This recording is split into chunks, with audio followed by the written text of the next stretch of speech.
তুমি কি তোমার বাবা মাকে প্রাউড ফিল করাইতে চাও না ম্যান?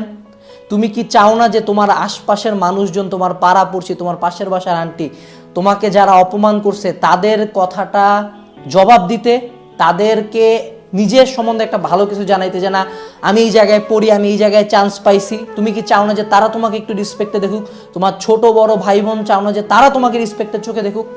তুমি কি চাও না? তুমি কি চাও না যে তোমার ফ্রেন্ড সার্কেলে তুমি একটা ভালো পজিশন হোল্ড করো? তুমি কি চাও না যে তোমার বন্ধুরা, তোমরা সবাই মিলে একটা ভালো জায়গায় পড়ো? শুধু একা কেন, তোমার ফ্রেন্ড সার্কেল যখন সবাই ভালো ভালো জায়গায় পড়াশোনা করবা, that will B a great friend circle. তুমি কি সেটা চাও না? আমার মনে হয় তুমি সব কিছুই চাও।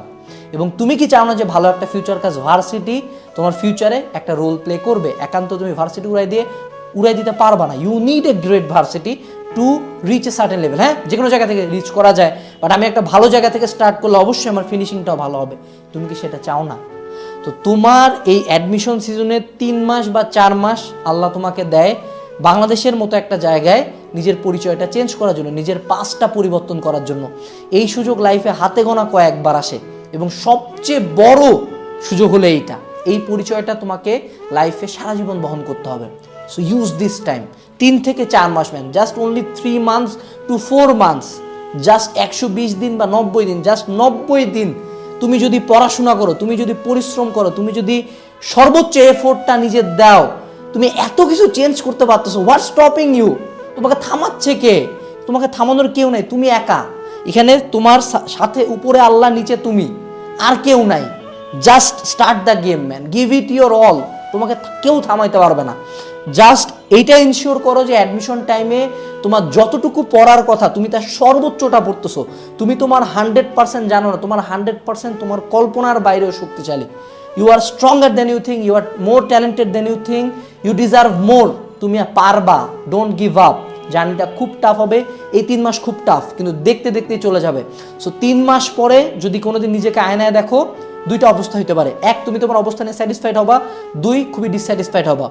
ওই একটা কথা আছে না যে the bill of regret is higher than the bill of pain. মানে তুমি পেইন থেকে যতটুকু না রিগ্রেট কষ্ট পাবা, তোমার যদি রিগ্রেট থাকে যে আল্লাহ, আফসোস থাকে যে ইস আমি যদি আরেকটু পড়তাম, সেটা কিন্তু আরো বেশি। সো এরকম কোনো যাতে আফসোস না থাকে। যদি 3 মাস শেষে আয়নার সামনে দাঁড়ায় চান্স নাও পাই, যাতে নিজের দিকে তাকিয়ে বলবি তোর মনে, তোর ব্রেনে, তোর শরীরে যত শক্তি ছিল তুই তো সব দিছিস, তার চান্স পাইস না, তোর মনে কোনো আফসোস নাই।